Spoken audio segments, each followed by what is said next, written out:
Good evening student. और आज जो हमारा टॉपिक है इलेक्ट्रिसिटी क्लास 10 का, और आज हम इसको पढ़ेंगे, ठीक है। और अगर आपको ये लेक्चर पसंद आएगा तो आप उसको लाइक और सब्सक्राइब करिएगा, ठीक है। स्टार्ट करते हैं।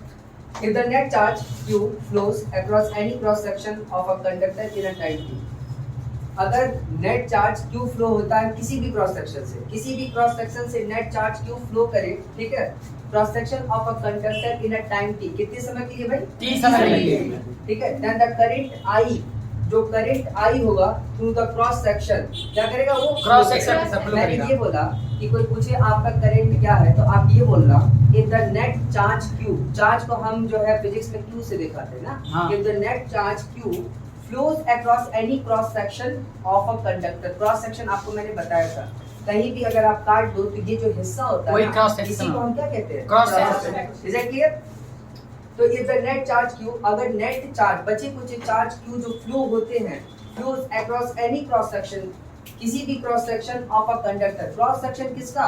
कंडक्टर का क्रॉस सेक्शन ना, कितने समय के लिए? In the time t, then the current I, जो उसमें करंट I होगा थ्रू द क्रॉस सेक्शन, उस क्रॉस सेक्शन में जो करंट I होगा is equal to Q upon T होगा, Q अपॉन T। और I से आपको पता होगा फिजिक्स में करंट किससे हम दिखाते हैं? I से दिखाते हैं। और चार्ज को किससे दिखाते हैं? Q से। और टाइम को किससे दिखाते हैं? T से। तो आपका ये जो है फंडामेंटल फार्मूला है, current is equal to charge upon time. ये बेसिक फंडामेंटल जो है करंट का क्या है? फार्मूला, ठीक है। करंट इक्वल टू क्या होता है? Charge upon time. जिस प्रकार से आप पहले भी पढ़ते थे ना, speed equal to distance upon time, उसी प्रकार से करंट इक्वल टू क्या है? Charge upon time. एक सिंपल सा आप अगर आपसे कोई पूछता है तो आप बोल सकते हो rate of flow of charges in per unit time. Rate of flow of, जब रेट लग जाए ना तो समझ लेना कि ये टाइम उसमें क्या है? मेंशन है। Rate of flow of charges is known as current. Rate of flow of charges is known as current. ये भी एक छोटा सा क्या है? डेफिनेशन है। आगे, SI unit of electric charges is coulomb. SI unit of electric charge का क्या होता है? कूलम होता है। जैसे हर एक चीज की SI यूनिट होती है, पता है ना। तो कूलम की चार्जेस की SI यूनिट क्या है भाई? कूलम, जिसको हम किससे दिखाते हैं? C से। अच्छा, which is equivalent to charge contain nearly, एक कूलम में बच्चों कितने चार्ज होते हैं? 1 coulomb equal to 6 into 10 to the power 18 electrons. एक कूलम में 6 into 10 to the power 18 क्या होते हैं? इलेक्ट्रॉन। Is that clear? अच्छा, वी नो दैट, हम जानते हैं electron possesses a negative charge. सभी लोगों को पता है कि इलेक्ट्रॉन में नेगेटिव चार्ज और प्रोटॉन में पॉजिटिव चार्ज। तो we know that electron possesses a negative charge of 1.6 into 10 to the power minus 19 coulomb.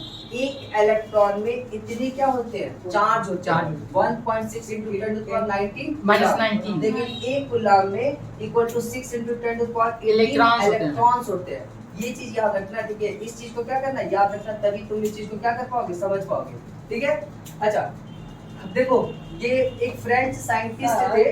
Sir उस सेकंड वाले में क्या बोले? उसमें कूलम में उतना, हाँ, मैंने इसमें ये बताया, इसमें मैंने एक कूलम में कितने इलेक्ट्रॉन्स होते हैं ये बताया, और इसमें मैंने बताया कि एक इलेक्ट्रॉन में कितना चार्ज होता है। एक इलेक्ट्रॉन में, एक इलेक्ट्रॉन, आपको पता है ना इलेक्ट्रॉन क्या पोजेस करता है? चार्ज। और अभी आपने पढ़ा कि चार्ज की SI यूनिट क्या है भाई? कूलम। नहीं पढ़ा ना? तो आपको मैं ये बताना चाह रहा हूँ कि एक इलेक्ट्रॉन में 1.6 into 10 to the power minus 19 coulomb charge होता है, जो कि काफी कम है, काफी कम है।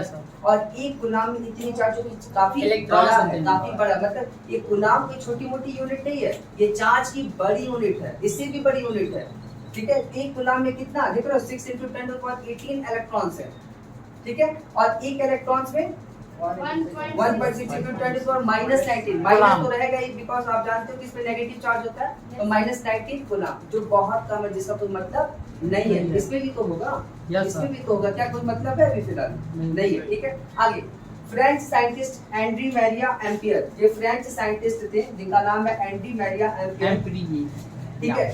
इन्होंने ही 1775 1836, ठीक है, और इन्होंने ही जो है करंट को क्या किया? करंट की SI यूनिट दिया था। इन्हीं के नाम पे या टाइटल पे या इनके ऑनर पे ही करंट की SI यूनिट रखी गई एम्पियर। क्या रखी गई? एम्पियर। आप सभी लोग जानते हो कि हर एक चीज की SI यूनिट बनाई गई है, आपको पता होगा कि मास की SI यूनिट होती है केजी। केजी है। वैसे तो बहुत से अगर मास का देखा जाए तो बहुत सा चीज है, ग्राम में भी, हाँ, टन।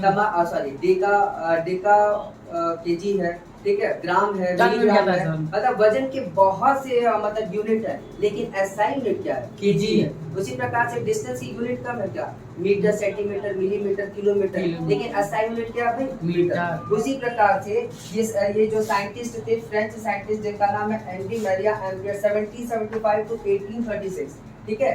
अब इन्होंने ये अपने टाइटल पे क्या दे दिया? SI यूनिट किसकी? Current, ampere. एम्पियर ए किसे दिखाओगे? कैपिटल ए से। The electric current is expressed by a unit.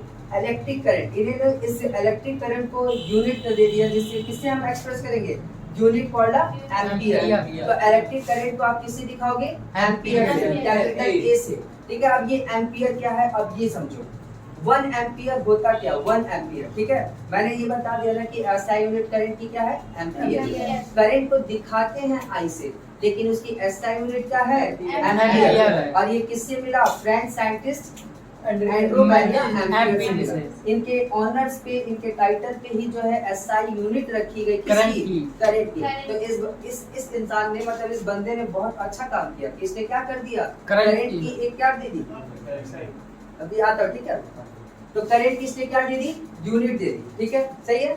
तो the electric current is expressed by a unit. Electric current को एक यूनिट से एक्सप्रेस करते हैं, कॉल्ड एम्पियर। इसको क्या बोलते हैं? एम्पियर। एम्पियर। जिसको हम किससे दिखाते हैं भाई? ए से। अच्छा, 1 एम्पियर देखो, अब 1 एम्पियर हमें जानना है, इससे हमारा कॉन्सेप्ट क्या हो जाएगा? क्लियर हो जाएगा। 1 एम्पियर क्या होता है? 1 ampere is constituted by the flow of 1 coulomb of charge पर सेकंड। एक सेकंड में अगर 1 कूलम चार्ज फ्लो कर जाए तो हम बोलेंगे 1 एम्पियर करंट उसमें क्या किया है? फ्लो किया है। एकदम सिंपल सा फंडा है। क्या बोला मैंने?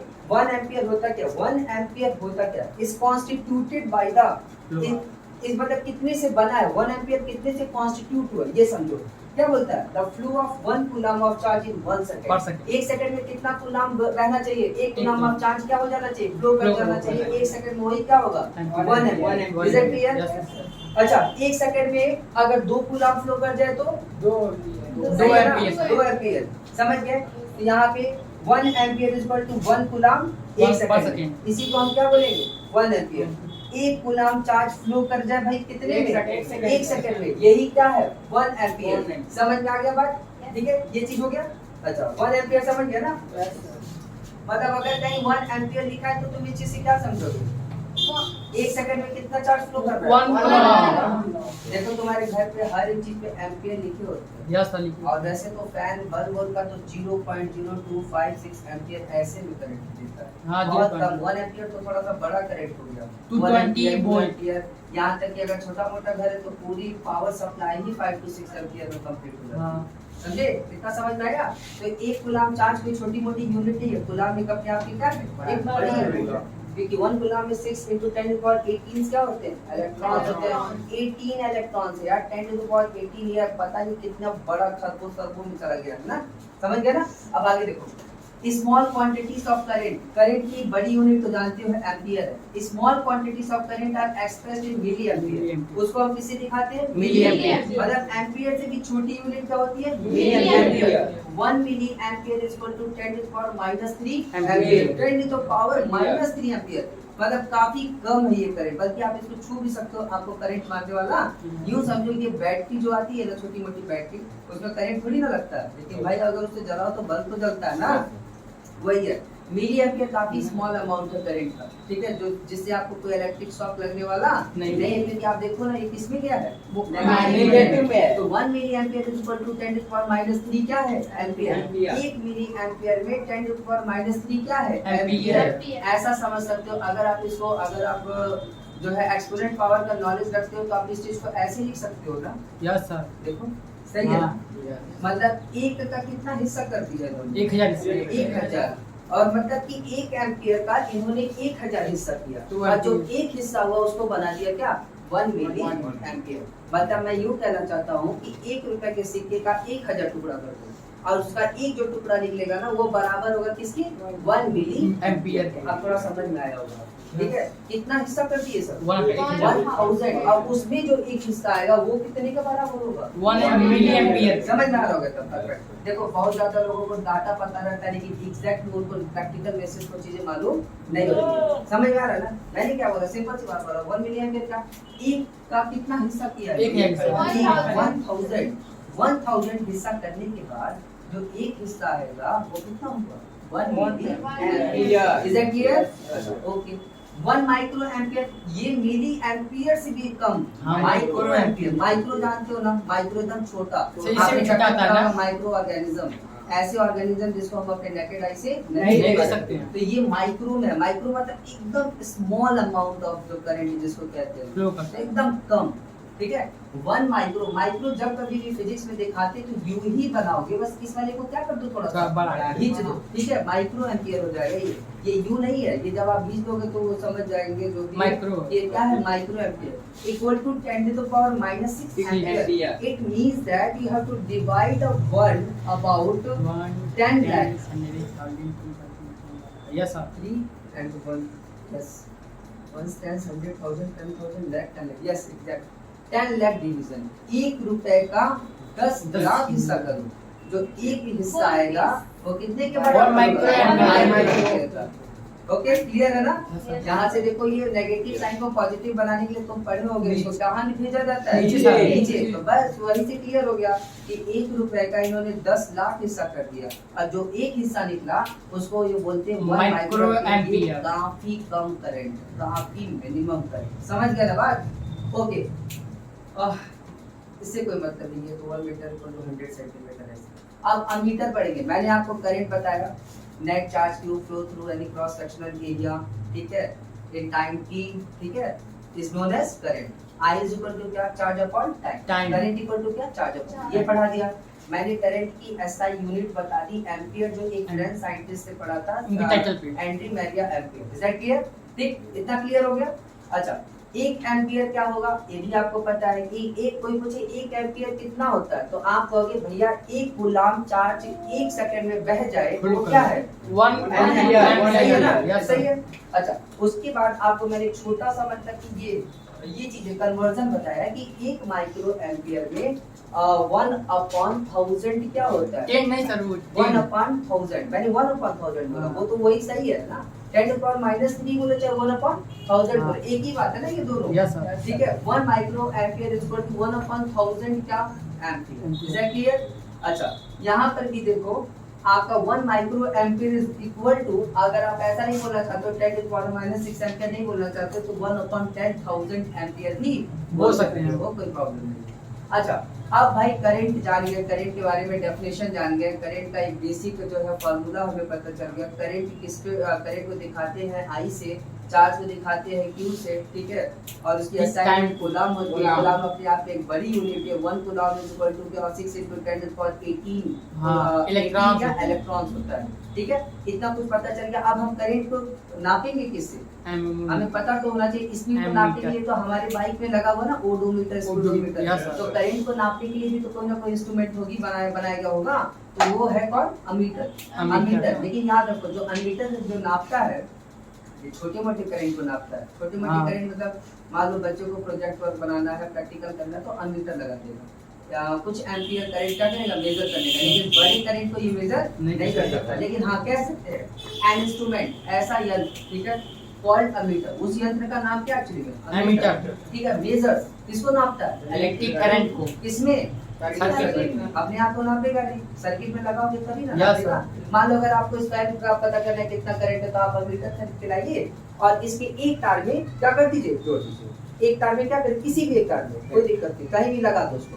तो जैसे ही करंट उसमें पास करेगा तुरंत फटाक से वो रीडिंग बता देगा कि कितना है एम्पियर उसमें करंट फ्लो हो रहा है। तो आपको बता दूं ये कुछ 1 एम्पियर से कम ही होता है, 0.96 या 86 ऐसे ही क्या करता है, फ्लो करता है। क्लियर हो रहा है ना?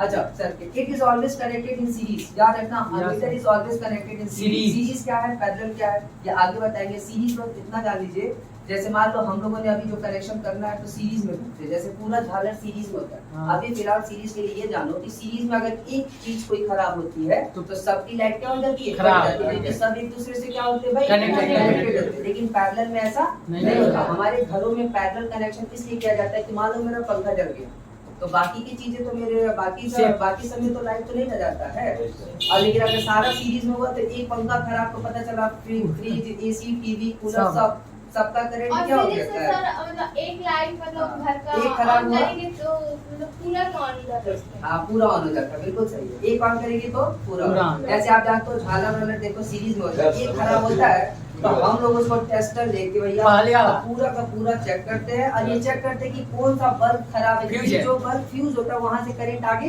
नहीं जाता नहीं जाता, और सर्किट आपको पता है सर्किट क्लोज रहेगा तभी फ्लो होगा जो कंटिन्यूअस। खराब है तो उसे निकाल के आप उसको फिर और- निकाल के दूसरा बल्ब हाँ। लगा देते, रिप्लेस कर देते हैं, क्योंकि आप पढ़े होंगे कि कंटिन्यूअस फ्लो होना चाहिए, क्लोज्ड सर्किट होनी चाहिए। अब क्लोज्ड सर्किट तब होगा जब कंटिन्यूअस करंट का बहाव Flow होता होगा। रहेगा, सही बात है ना। तो जब आपका सीरीज में क्या होता है, सर्किट ब्रेक हो जाता है हाँ, और सारे के सारे एक Open। सीरीज में एक चीज और खासियत है, सीरीज में सब में सेम करंट होते हैं, सारे बल्ब में क्या होंगे, सेम Same करंट। current। लेकिन हमारे घरों में ऐसा नहीं है भाई, एसी को अलग चाहिए, Capacity अलग-अलग ठीक होती है, है। सबका अपना करंट का अलग अलग क्या होता है, Capacity। अपना कैपेसिटी होता है। फैन को अलग, बल्ब को अलग है कि Light नहीं? को- उसके बाद ये हीटर उटर जलाओ अलग देगा, इन्वर्टर करने लगा। और कूलर अलग लेता है, प्रेस अपना अलग लेता है। तो AC बच्चों इस सब में करंट, सारे गैजेट जो बनाए गए सबको अलग अलग क्या चाहिए होता है, करंट चाहिए होता है। तो सबको इसीलिए हम आए, सबको किसमें हम कनेक्ट करते हैं बच्चों, पैरेलल में। किसमें कनेक्ट करते हैं, Parallel। पैरेलल में। इतना क्लियर हुआ। अच्छा, always connected in series. Ammeter ठीक है, मान लिया करंट को मेजर करने के लिए इंस्ट्रूमेंट है अमीटर, ठीक है। आप ये चीज याद रखना कि इसको किसमें कनेक्ट किया जाता है, सीरीज में, in a circuit. Through is the current is to be measured, जिसमें आप करंट मेजर करना चाहते हैं, जिस चीज में भी जिस चीज का करंट मेजर करना चाहते हैं आप उसको किसमें कनेक्ट कर दीजिएगा, सीरीज में। एमीटर। और अमीटर जो है आपको क्या बता देगा, उसकी वैल्यू दी आप जा उसकी जो है करंट की कैपेसिटी बता देगा कि कितने एम्पियर करंट उसमें क्या कर रहा है, ठीक है।